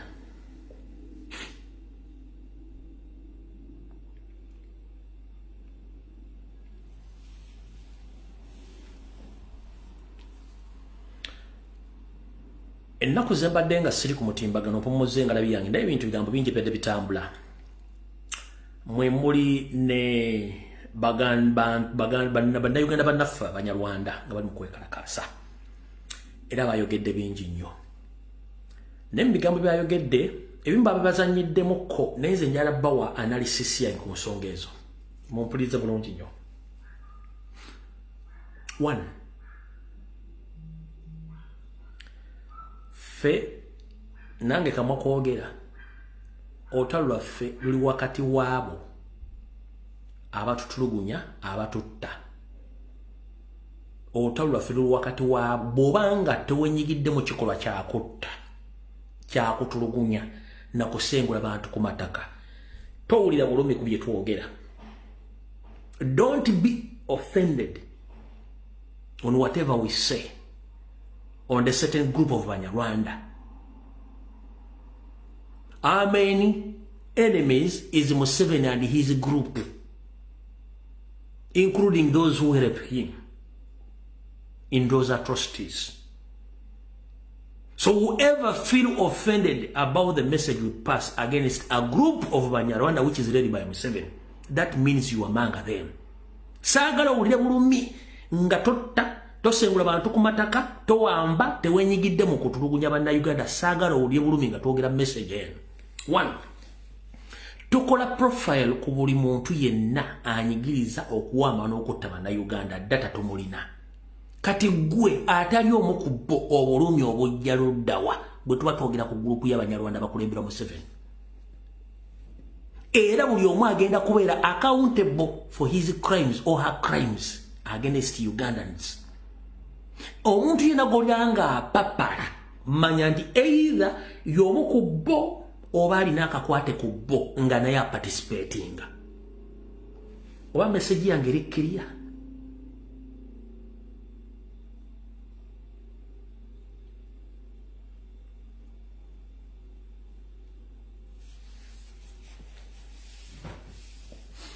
Lwaki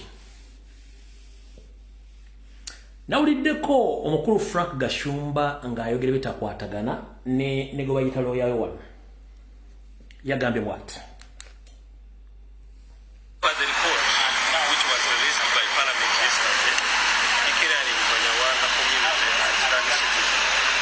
Whether they are decision makers, you know the history of Uganda. This is not the first time Uganda declaring Banyarwanda stateless on an Uganda. In 82, Obote regime attempted, and you know what happened.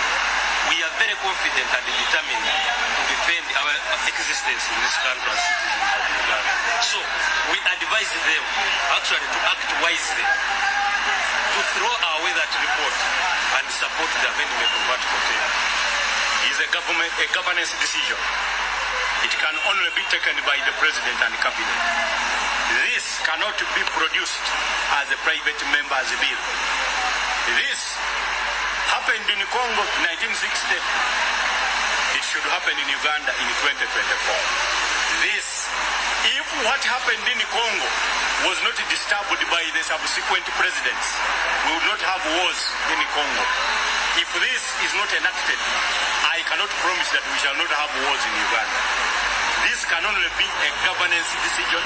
It must be a government bill, and this bill then shall be taken to Parliament by a government that has got a majority of members of Parliament to do the deed. Alright. Mr. Mukasambidde ne group ya mufaanako mbalamusizaako muje baliko. Mwasoma naye temwayiga. Lwaki? Mukimanyi nti singa enseberamu amateeka agakola statement gye wakoze n'olooyawo ebeera ya busagwa nnyo. It's a treasonous statement esobola okukuleetera okusalako omutwe oba okusiba amayisa mu nsi ezirimu amateeka. Kyekisookera ddala. First and foremost, afuga eggwanga eryo munyalwanda omugwira. Si bwe kiri eyeegaana eggwanga lye. Constitution ya Uganda erimu amawanga agasukka ndowooza gali 52 plus, if I'm not mistaken. Montereza bwe nerabidde. Buli ggwanga lirina we lisibuka era lirina olulimi. Si bwe kiri ndiye. Kati mmwe mu Uganda musibuka kitundu ki era mulina lulimi ki? Kyekisooka. Ffe Abanyarwanda betumanyi be Banyarwanda abafumbira abaafuna eggwanga era basangibwa Kisoro. Mwe musibuka ludda wa era mulina lulimi ki? Kyekisookera ddala. Ekyokubiri, omuntu kyandyagadde okumanya. Mbidde, kiki ekibagoba? Kiki ekibagoba? Lwaki? Kiki ekibagoba kasooka embuuze? Lwaki mwanguyiza ababagenda okubanoonya n'okubazuula amangu ne mubayambako? By the way, waliwo ekintu ekigenda mu maaso mu Uganda kyesitegeera. Buli kintu kyejjayo kusuwe tuba tetukisuula nti kigenda kwejjayo. Kibadde kijja tubeera kizibu nnyo okuzuula mmwe baani, ebigendererwa byammwe biki, era ddi we mwatandika na bigendererwa bye biri luddawa. Ne kati simanyi lwaki ate pozi waliwo Emmanda Bwanika. Okay, no problem. Emmanda Bwanika, thank you very much. Buli ayogera ekintu ekyo alina plot, alina ennyumba, alina passport ya Uganda, alina endagamuntu. Si bwe kiri bakola ne business. Lwaki mwejjayo nnyo okweteeka ku ngulu nga tewali kiki ekibagoba? Kiki ekibagoba? Emmanda Bwanika. Waliwo ebintu bigenda mu Uganda nga nange sibitegera. Speed kubitambulira. Engeri gye byejjayo okweteeka ku ngulu ebyandibadde bitubeerera ebizibu okutegeera mwana tubyejjayo byeteeka ku ngulu n'okubitegeera tubitegeera mu ngeri tubate. Simanyi lwaki ekintu ekyo kitandise okwejjayo bwe kityo.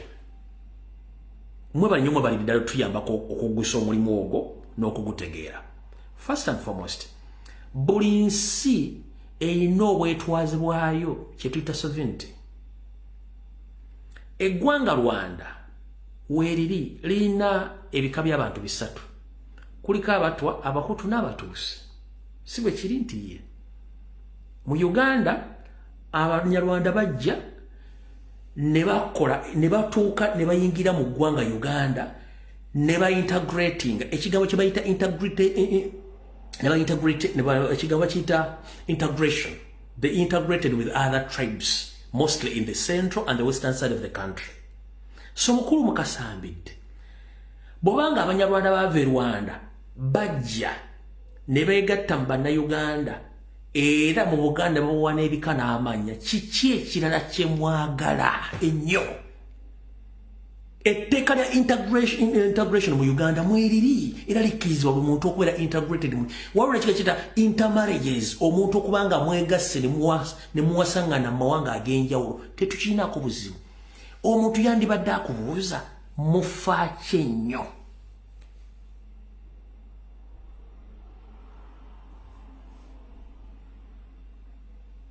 The integration law is there. Everyone is free to integrate. okujja noyingira mu kitundu nokiwangalamu nofuuka newetawa nofuuka nofuukira ddala mu bantu abo nga toli akuvuna tewali buzibu.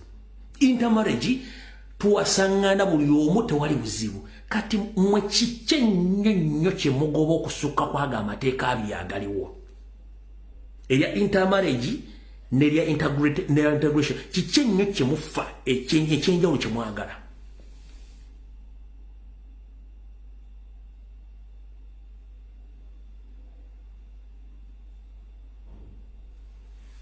Kati nganze kafulu mukuzza obutambi bwegano bunnyonnyola kambazeeyo.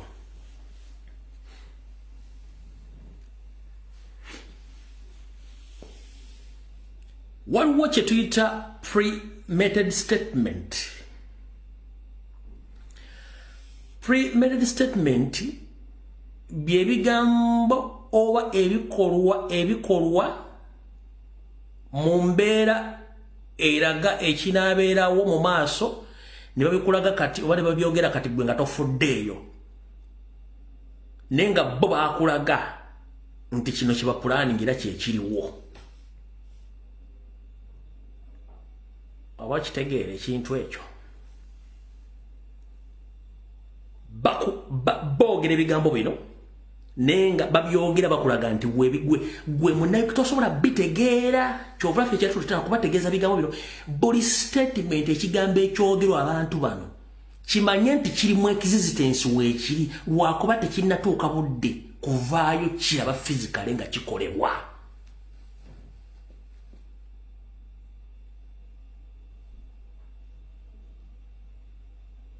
Bakulaga bye bakola naye boogera weebiri mu buwandiike naye tebannatuuka bikola naye nga bagenda bikola. Lwaki?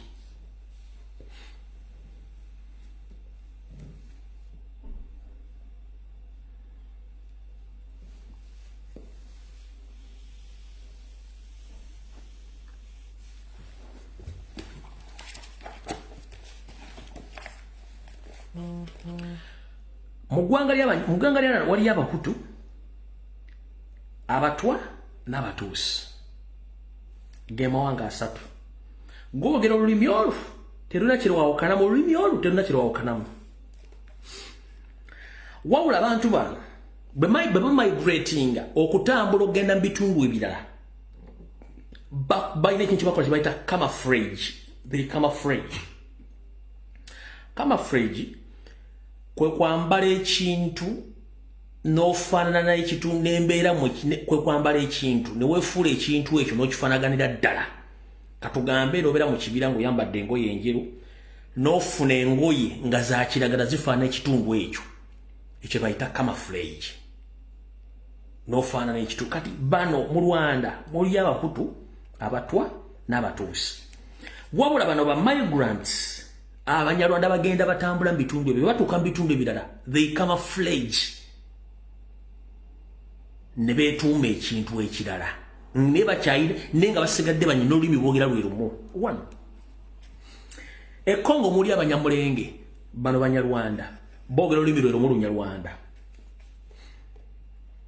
E Uganda tulina abavandume abavandimwe boogera olulimi lwe lumu Banyarwanda. Kyebuganda batuuka mu tulinawo ababano mbamanyi bulungi nnyo be bamu boogera olulimi olwo be bantu be bamu. Tulinawo n'abafumbira commonly abamanyiddwa nti bano Banyarwanda nga bali mu ggwanga Uganda abafumbira boogera olulimi lumu Lunyarwanda n'ebikolo bya Banyarwanda. Kati bw'obabuuza abantu bano bonna ekizibu kyabwe kiri luddawa? Ekizibu kyabwe bw'obasakulinga bonna where is their concern and where is their problem? They are the one in power right now. They are the one killing people. They are the one grabbing land from the indigenous Ugandans. Naye they want to be on top of each and every Ugandan. Nobawuza ekigendera kyamwe kiki. Teri muntu agamba nti wanani akubodde. Era njala kubuuza mukasambidde.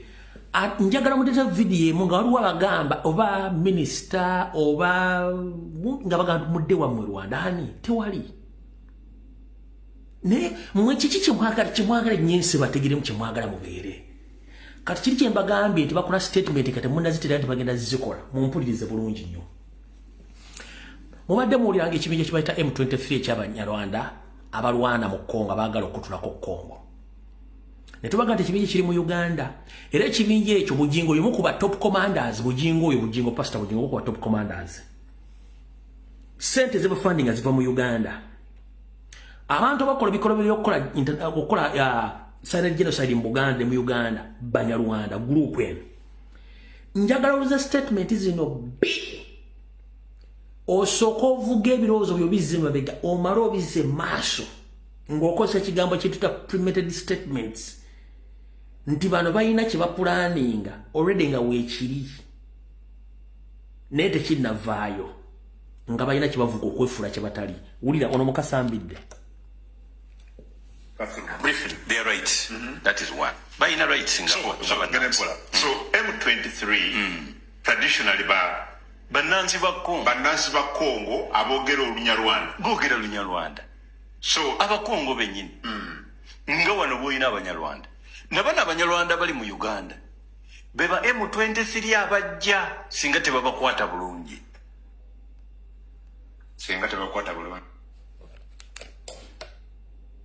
Owulidde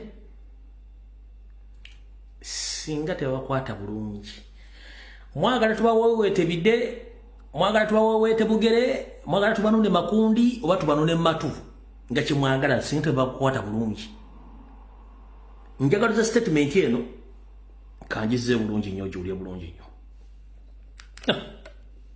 Briefly, they are right. That is one. By in a right Singapore. So M23 traditionally Banansi ba Congo abogera Olunyarwanda. Bogera Olunyarwanda. So abakongo benyini. Nga wano boyina abanyarwanda. Nabana abanyarwanda bali mu Uganda. Beba M23 abajja singa tebabakwata bulungi. Bajja kola M23 kuba kakati mbalaba babakutte. Baagala kulaga nti Obunyarwanda is a political party. Nti era balwana n'ennuupu ekitali kituufu tekikola na sense. Nti mu Uganda otuteetereza tuli mu kuzimba M23 y'abanyarwanda abalijja bano abakulembera kati basobola okuba nga they are opportunistic weaklings naye abalijja bajja bakulembera ku nsonga entuufu. So they are demanding for their rights. They are demanding for their rights.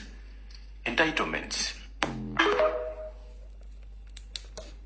Oyo omu wulira ono. This matter of Banyarwanda is not solved. Trust me. Prepare yourself for M23 in Uganda. Oyo wakubiri same statement from the same people. Statement yemu mu bantu banjawulo babiri kino batuula ne bakola enteekateeka na buli kimu era ebintu bino biwandiike bulungi nnyo biri mu bitabo. Mwe mulimu okunywa mwenge mubeera mu ntalo ku social media kubanga you can't analyze national matters nga bano bapulaninga kyekisinga okunyiiza no ku social media n'empuyanga obusungu bwagala kunzita. Bano batuula ne bapulaninga kye bagenda okukola ne bajja ne bakusampolingako ne n'otasobola kufumba kigambo kino akyogedde kikyabadde ategeeza. Kansoke mbasomesa akantu kamu. Bw'obanga otudde n'omuntu ng'ayogera ebigambo oba muli mu kereziya oba muli mu muzikiti oba muli mu musomo wuliriza nnyo ebigambo omuntu by'ayogera obyefumiitirizeeko ky'otategedde omubuuzi ekigambo ky'atasobola kunnyonnyola aba alina ekyama kyakikweseemu nga tayagala okitegeere.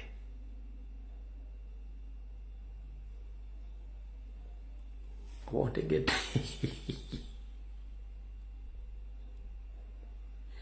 oba otegedde kyova olaba omuzungu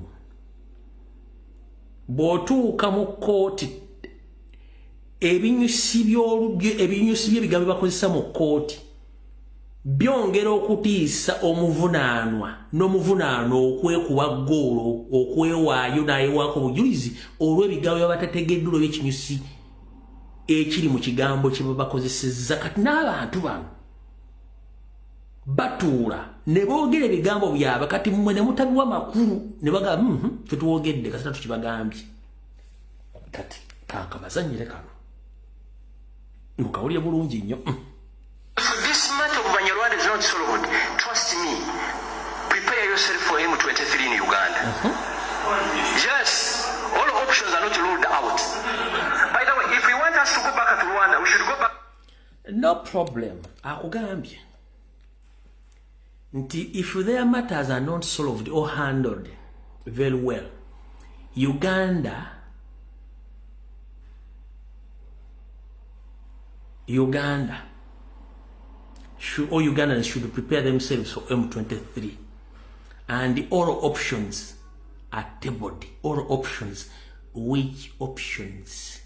Akugambye nti ensonga ze batazikwata bulungi nnyo M23 weeri ate nga M23 evuddeko waliwo n'enteekateeka endala zaatayogedde. All options are available. Which options?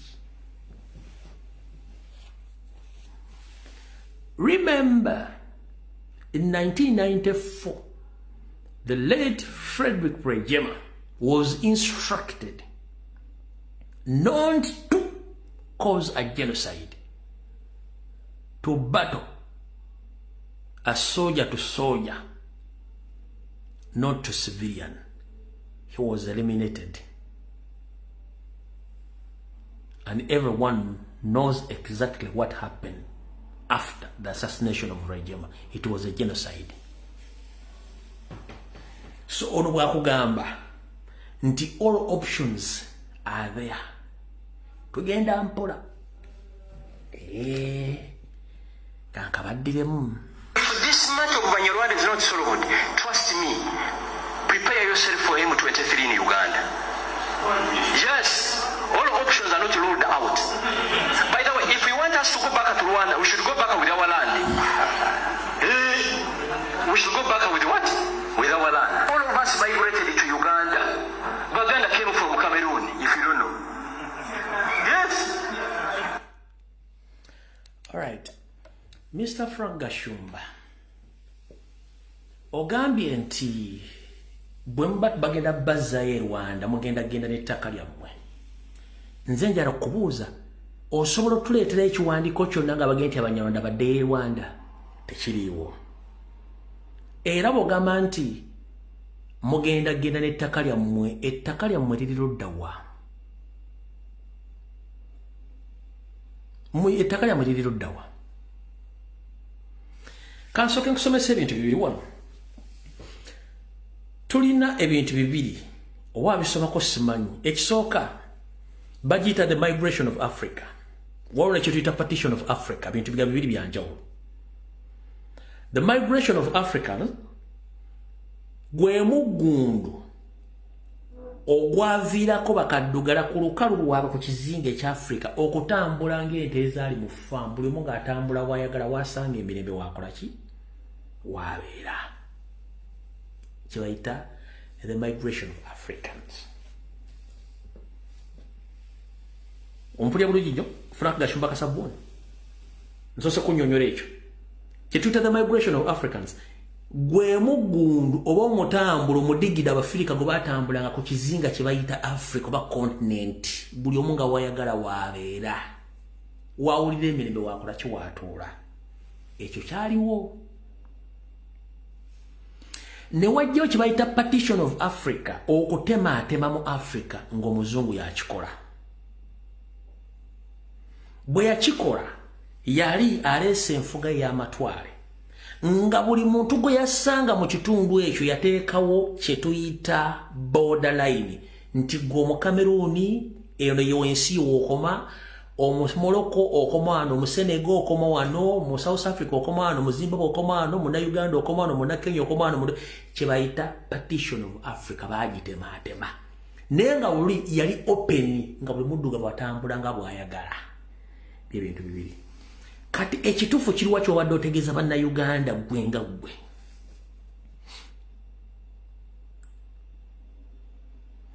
Bw'ogamba nti ate ekizibu kye mwerabira bwe mba mwogera nnyo ku nsonga za Uganda lwaki mubeesinga nnyo ku Baganda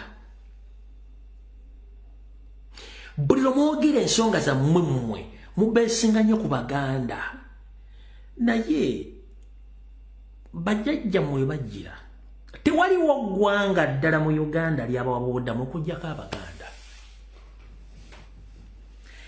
tewaliwo ggwanga ddala ly'abawabuddamu okuggyako Abaganda nenda newadde oyogera ate wagambye nti Abaganda bava Cameroon nenkuza nekusoma ekigambo kye bayita migration of Africa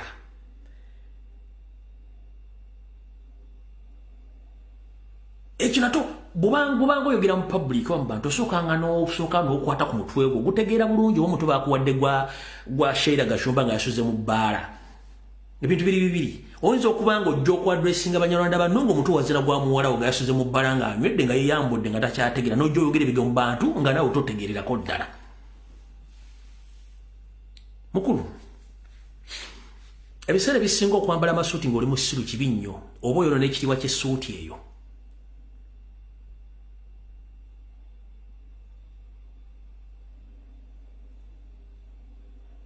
ensonga lwaki General Muhammad Gaddafi okufa yali aga nti no tujjewo boda mu Africa tuddeyo nga bwe twali buli mufirika atambule nga bw'ayagala ebintu byaffe tubiteeka mu katale nga ka Africa tubisuubule nga bwe tubyagala ono yennyini Ssaabavanduma amwe n'agamba mbi yatandika okuyeekera Gaddafi bifu nga Amerika tennamuyeekera okitegeera so gwe bw'oyogera ku bigambo bimu ng'otandise okutiisatiisa ng'ogasimanya ettaka ogendagenda n'ettaka lettaka kiri olina no problem bw'oba oyagalagenda n'ettaka genda e Nakasero genda mu Owino ogula obusobola obwa seminti oba obusobola obwa seminti oba buno obusobola bubeeramu emmwanyi oba buno obusobola bwakale bugiramu enseenene oyo oleka ettaka lyoyagala oteeke ku pick up odde wammwe asimpanzi tetugenda kukaanya Gashumba bw'oba oyagalagenda n'ettaka lyo please obuveera weebuli oba ogenda mu Lwero osene oba ogenda wammwe eri ewammwe e Masaka oseneko lyoyagala oliteeke ku pick up olitwala olwekuba ekigali no problem tetulina buzibu yolako lyoyagala kubanga omuntu yabadde mu conference room eno nga awulira bw'oyogera yadde alina okukuba oluyo obuuka enswa nga kyuma kyaso yaja nakwata simewo nsubu gada ndo kukuba oli obuuka enswa mbwe ettaka lyaffe tugende kukuba oluyina obuuka enswa nezikuva mu matu muno buggala ne bukuva mu golo kuba ekigambo kyoyogedde kyabwe ssiru mbufu ya chasing us we shall go with our land walijjawa nkugambye waliwo the migration of Africa ne partition of Africa kati banga border zaakulu wagatteka kiri ogenda okutwala ne tukuwadde olukusa genda ogula obukutiya bw'oyagala oteekemu kilo oba otwala ttani no problem ofune emmotoka z'olivuge ogenda oliwe oyagale wammwe Rwanda toli buzibu tetugenda kukwatako oteabo oteekemu ettaka lyo olivuge olitwale Rwanda wabula kyenjagala okutegeeza kiri bwe kityo obugonvu bw'olujegere ge maanyi gaalwo obugonvu bw'olujegere ge maanyi gaalwo so when you see that Ugandans are very quiet busy facing economic problems and political instabilities in the areas where they stay, don't think that they are stupid. They don't know. They know each and everything which is taking place in their country. Just time is coming. You witness. And nobody is going to warn you that you run. You'll run yourself. Nobody is going to warn you that you're about to vacate that country. We know and we are watching. Mukole buli fujo lye mwagala. Time egenda. Teri agenda kunyigako. Ogenda weka. Buli kimu kikole kye mwagala. Ate teri ayina buyinza ku mundu. Teri ayina bwannannyini ku mundu. Ate bwonyigiriza nnyo ennyindo gireeta omusaayi. Nyongera okujjukiza Frank Gashumba ne gurupu yammwe mulowooza nti muli baakabi nnyo. Njagala bagamba ekigambo kimu.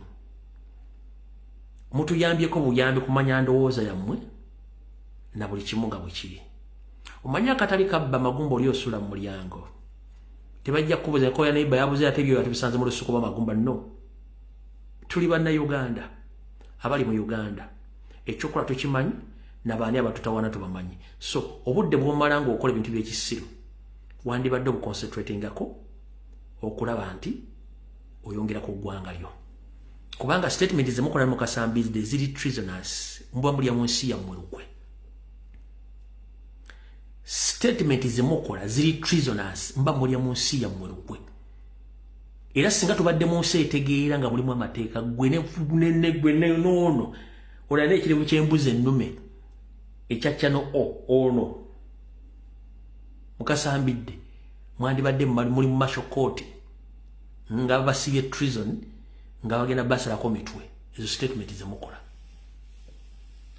ompudde bulungi kale tujja kusinkana ku Lwokutaano saa zijja kuba 2 ez'akawungeezi information emungerese jinja okuteeba comrade abaconfessinga ababasiyaga ne information dala nyingi nyola okukwata budde bugenze njagadde esooka ennyonnyola abantu bano bagitegeere naye amayiga ngireseeyo tujja jjogerako na buli kimu ku lunaku Lwokutaano kale banaye mukama bankuumira takuumira mpeera tugisikale ku Lwokutaano saawa zijja kuba 2 mwebalinyo wabalire ddala video gye nakola nginaku z'omwezi 29 nenjijjayo for some reasons gyeri njitadde ku YouTube kweri yanzemu nenjita gyeri ku YouTube so abadde abatalaba video ya 29 gyeri njitadde ndi mu t-shirt ya black abadde bagimbuza video nagitadde gyeri ku YouTube jagisangayo eno ngenda giteekayo egina segere ku Facebook eri najja nayo nensobola kinjijjeyo nemmaze negiririzi nga gyeri ku YouTube jagisangayo kale mukama bankumira takumira mpeera nenga nfundikira mu dakiika emu